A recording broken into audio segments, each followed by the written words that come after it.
मित्र हो, तुम्हाला किंवा तुमच्या मित्र नातेवाईकांना मधुमेह झाला असेल, भरपूर पथ्यपाणी करून वेळेवर व्यवस्थित औषधोपचार करून सुद्धा तुमची शुगर कंट्रोलच राहत नसेल, तर आजचा हा व्हिडिओ खास तुमच्यासाठी. कारण या व्हिडिओमध्ये मी तुम्हाला एक नया पैसा खर्च न करता अगदी घरच्या घरी विना दुष्परिणाम फक्त एका पाण्याच्या माध्यमातून नैसर्गिकरित्या तुमची शुगर कंट्रोल करण्यासाठीचा शास्त्रोक्त उपाय सांगणार आहे. मात्र विनंती असेल की व्हिडिओ पुढे न पळवता शेवटपर्यंत नीट लक्ष देऊन ऐका, त्याच्या मागचं शास्त्र समजून घ्या. अजून एक विनंती असेल, जर चॅनलवरती नवीन असाल किंवा आजपर्यंत आपलं चॅनल तुम्ही सबस्क्राईबच केलं नसेल, तर आता लगेच बाजूचं बेल आयकॉनचं बटन दाबून चॅनल सबस्क्राईब करा, जेणेकरून आरोग्यविषयक अत्यंत महत्त्वपूर्ण, अभ्यासपूर्ण आणि शास्त्रीय व्हिडिओ तुम्हाला सहज पाहता येतील, तेही अगदी मोफत. कारण सबस्क्राईब करायला पैसे लागत नाहीत. चला तर मी तुमचा जास्त वेळ घेणार नाही.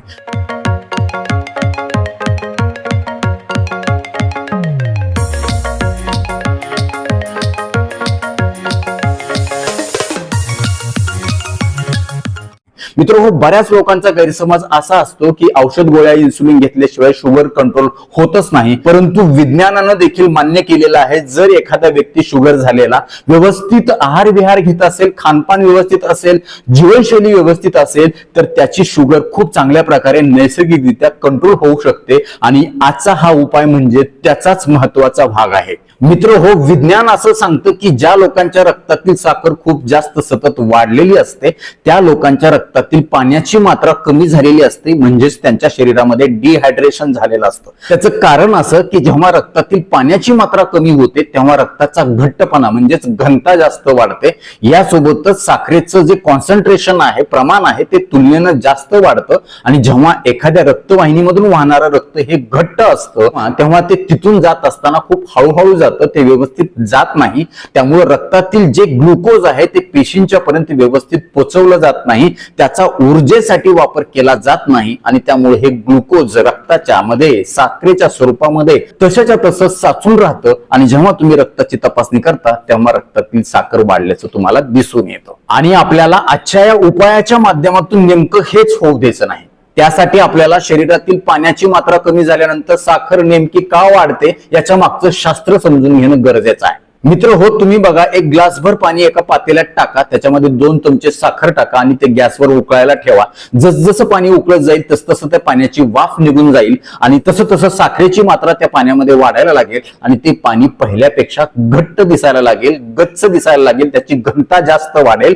आणि याच्यावरून आपल्या लक्षात येईल की जेव्हा आपल्या रक्तातील पाण्याचं प्रमाण कमी होतं, आणि तुम्हाला सगळ्यांना माहित असलं पाहिजे की रक्तामध्ये 90% पेक्षा जास्त पाणी आहे, शरीरामध्ये सुद्धा 70% जास्त पाणी आहे, आपल्या मेंदूमध्ये, पेशींमध्ये, आपल्या स्नायूमध्ये, हाडांमध्ये, सांध्यामध्ये सगळीकडे पाणी पचाखच भरलेलं आहे. आणि त्यामुळेच आपण जिवंत आहोत आणि म्हणूनच आपण पाण्याला जीवन असं म्हणत असतो. आणि त्यामुळे आपण लक्षात घेतलं पाहिजे की जेव्हा आपल्या शरीरातलं रक्तातलं पाण्याचं प्रमाण कमी होतं, तेव्हा रक्ताची घनता वाढते, रक्तातील साखरेचं प्रमाण कॉन्सन्ट्रेशन तुलनेनं जास्त वाढतं. सोबतच या साखरेचा वापर चांगल्या प्रकारे पेशींच्या ऊर्जेसाठी करून घेतला जात नाही आणि म्हणून आपली साखर वाढते. एवढंच नाही तर पाण्याचं प्रमाण कमी झाल्याच्यामुळं रक्ताचा घट्टपणा वाढल्यामुळं त्याचा प्रवाह मंदावतो, रक्ताभिसरण मंदावतं आणि त्याच्यामुळे रक्तातलं जे ग्लुकोज आहे ते योग्य वेळेमध्ये, योग्य प्रमाणामध्ये पेशींच्या पर्यंत पोहोचवलं जात नाही आणि त्याचा परिणाम म्हणून ती साखर रक्तामध्ये तशीच साचून राहते. यासोबतच जेव्हा शरीरातील पाण्याची मात्रा कमी होते, तेव्हा शरीराकडून मेंदूला सिग्नल जातो की पाणी कमी झाले, काहीतरी करा म्हणून. मग मेंदू काय करतो, व्हॅसोप्रेसिन नावाचा हार्मोन स्त्रावला जातो आणि त्या माध्यमातून किडनीला संदेश दिला जातो की शरीरामध्ये पाण्याची मात्रा कमी झालेली आहे, त्यामुळे लघवीच्या माध्यमातून पाणी बाहेर काढून टाकू नका. त्यामुळे किडनी देखील लघवी कमी तयार करतो आणि त्यामुळे अजून गुंतागुंत वाढत जाते. शिवाय जेव्हा अशा प्रकारे शरीरातील पाण्याची मात्रा कमी झाली आणि ग्लुकोज व्यवस्थित शरीर पेशींपर्यंत पोहोचत नाही, तेव्हा मेंदूकडून लिव्हरला सिग्नल जातो आणि सांगितलं जातं की शरीरामध्ये साखर कुठेतरी कमी पडायला लागलेली आहे. ऑलरेडी तर आहे, परंतु ती पेशींच्या पर्यंत जात नाही, परंतु चुकीचा मेसेज जातो आणि त्याचा परिणाम म्हणून लिव्हरच्या माध्यमातून नवीन ग्लुकोज तयार केलं जातं आणि ते रक्तामध्ये सोडलं जातं आणि त्याचा परिणाम म्हणून अजून साखर जास्त वाढते. यावरून तुमच्या लक्षात आलं असेल की पुरेसं पाणी न पिल्यामुळं हा सगळा गोंधळ उडतो आणि आपली रक्तातील साखर काही केल्या कमी होतच नाही. आणि मग तुम्ही म्हणता डॉक्टर सगळं करतो पण साखर कमी व्हायचं नावच घेत नाही. त्याच्या मागे खूप मोठी चूक आपण पाणी पिण्याच्या बाबतीमध्ये करत असतो. त्यामध्ये सगळ्यात पहिली चूक आपण करतो ती म्हणजे आपण तहान लागल्याशिवाय पाणी पितच नाही.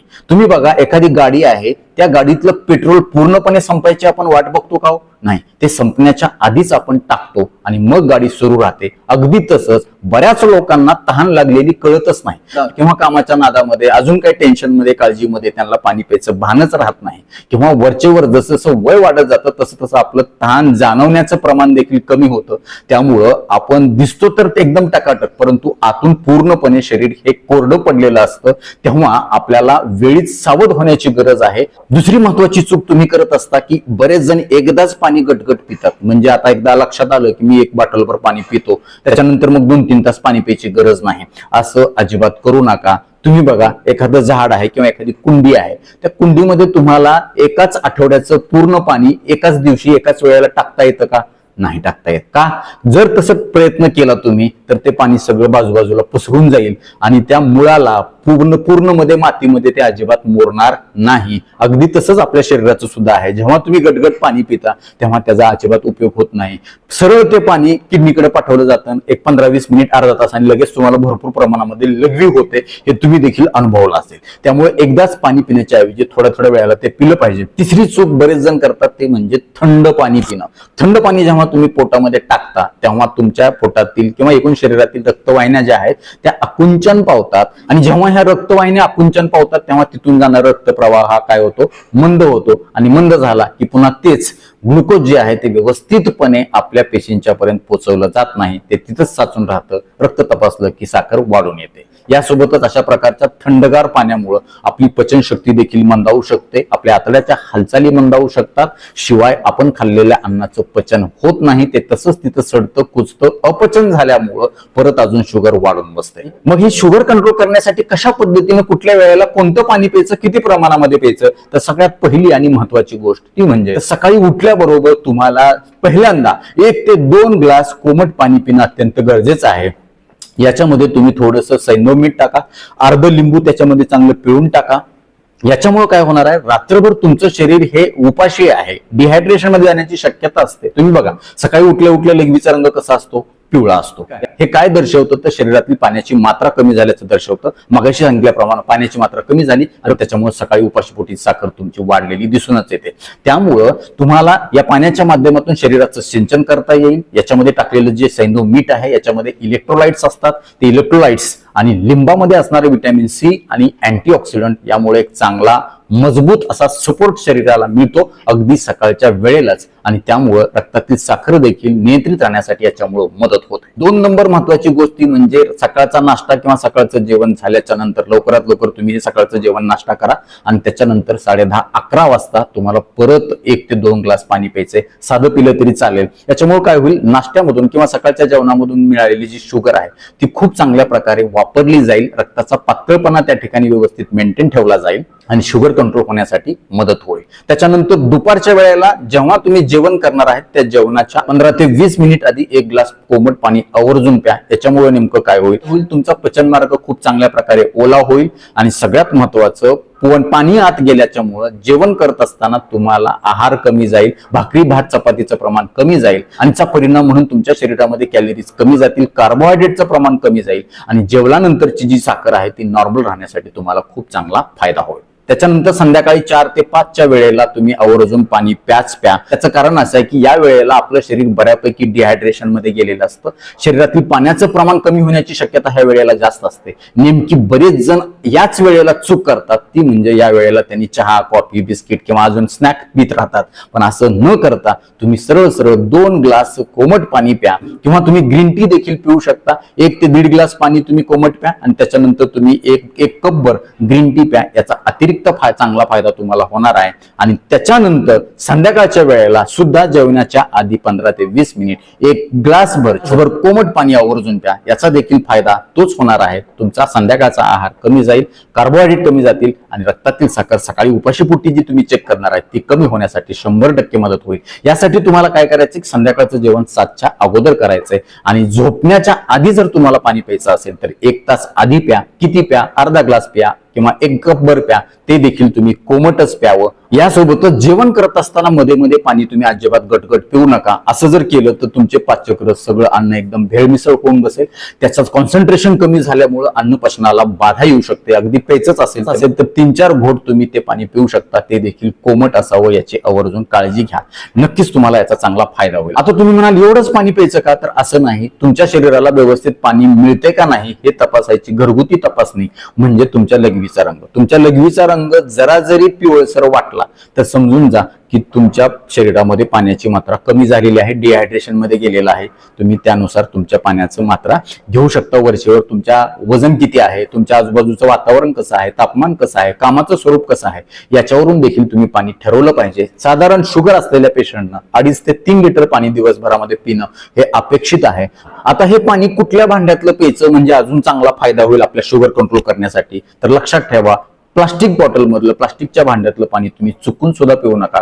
कारण याच्यामध्ये असणारे जे मायक्रो प्लास्टिक आहे ते पाण्यामध्ये उतरण्याची शक्यता असते आणि त्याची विषबाधा आपल्या शरीराला होऊन अजून शुगर किंवा इतर आजार गंभीर होण्याची शक्यता वाढते. त्यामुळं तुम्ही पाणी प्यायचं असेल तर काचेच्या भांड्यातलं, स्टीलच्या भांड्यातलं किंवा अजून चांगलं तर ते तांब्याच्या भांड्यातलं, अजून चांगलं तर ते म्हणजे मातीच्या भांड्यातलं म्हणजे डेरा किंवा माठ जो असतो हा खूप चांगल्या प्रकारे आपल्याला शुगर कंट्रोल करण्यासाठी मदत करतो. कारण हे पाणी जास्ती चांगल्या प्रकारे नैसर्गिकरित्या अल्कलाईन असतं. त्याचा अतिरिक्त फायदा आपली पचनशक्ती सुधारण्यासाठी, शरीराचं चांगलं सिंचन होण्यासाठी आणि सगळ्यात महत्त्वाचं शुगर कंट्रोल करण्यासाठी याचा चांगला फायदा होऊ शकतो.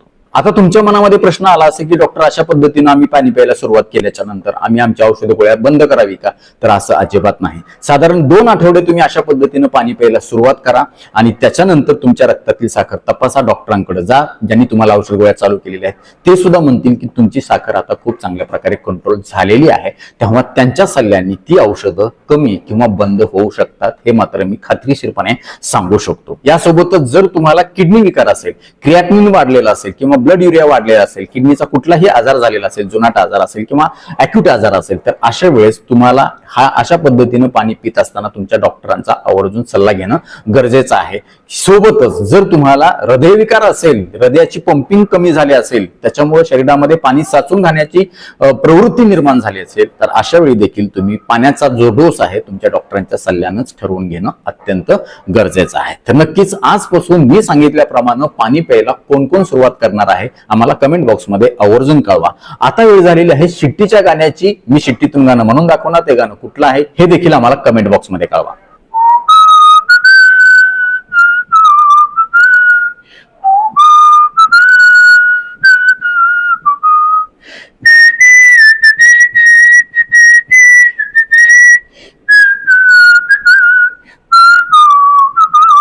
तर नक्कीच मित्र, हा व्हिडिओ तुम्हाला उपयुक्त वाटलाच असेल याची मला खात्री आहे. व्हिडिओतली एक जरी गोष्ट तुमच्यासाठी महत्वाची कामाची वाटली असेल तर कृपया लाईकचं बटन न दाबता पुढे जाऊ नका. कारण जेव्हा तुम्ही आवर्जून लाईक करता तेव्हा आम्ही आवर्जून वेळ काढून व्हिडिओ बनवल्याचा आम्हाला समाधान मिळतं, सार्थक झाल्याचं वाटतं. यासोबतच हा व्हिडिओ आपल्या जास्तीत जास्त मित्र नातेवाईकांना शेअर करा जेणेकरून त्यांना देखील या व्हिडिओचा चांगला फायदा होईल. रक्तातील साखर कमी होण्यासाठी ते तुम्हाला थँक्यू म्हणतील, मला देखील दुवा देतील, छान छान आशीर्वाद देतील.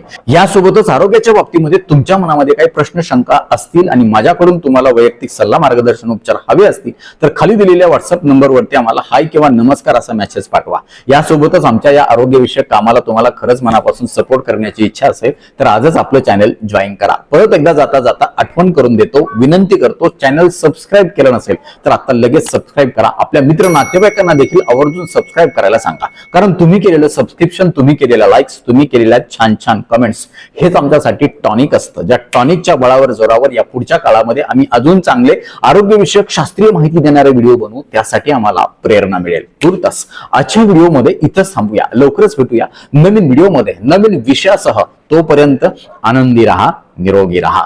धन्यवाद. रामकृष्ण हरी माऊली.